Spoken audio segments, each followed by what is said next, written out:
Hello, everyone. Thank you for joining our PLC today. As we look at our kindergarten literacy goals for this term, I wanted to share a new resource handout I've developed. Before we dive into the activities, I want to talk about why we are doing this. When we collaborate our instructional design, we aren't just sharing worksheets, we are building collective teacher efficacy.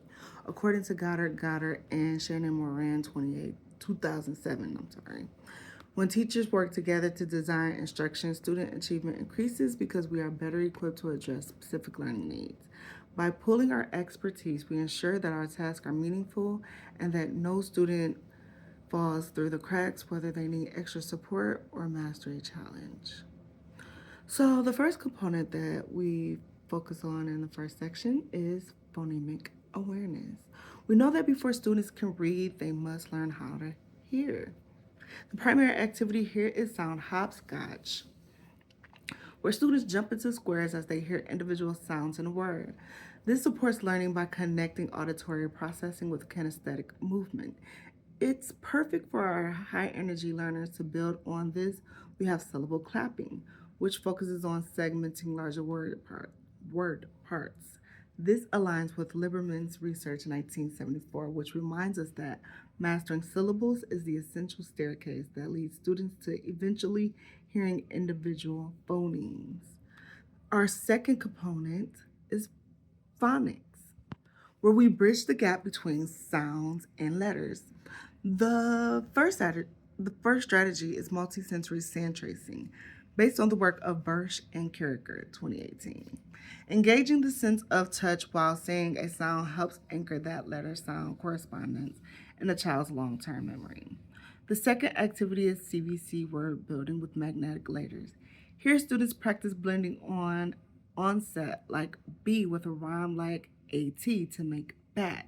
This is a systematic approach that the National Reading Panel 2000 identifies as the most effective way to teach early reading. It's meaningful task because students aren't just memorizing, they are cracking the code of language. Our third component is comprehension and collaboration. Really just comprehension.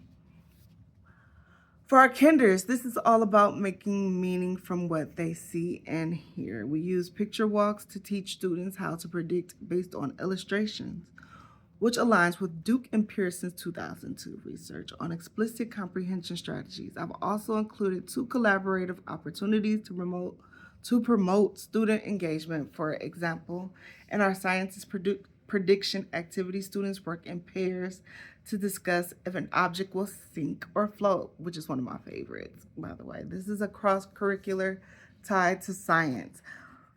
As Mercer and Littleton, 2007, argue, children develop thinking skills through dialogue. By talking to a partner, they are forced to use academic language like evidence and predict in a real world context, making the literacy lesson feel relevant and engaging. And last, in conclusion, technology.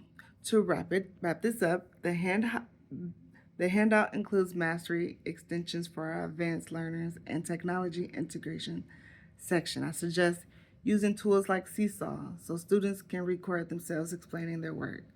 This allows us to hear their oral language and ensure they are using the academic language correctly.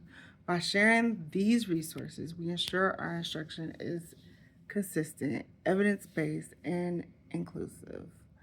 I'm looking forward to hearing your feedback and seeing how these activities work in your classrooms. I want to thank you for listening and thank you for your time.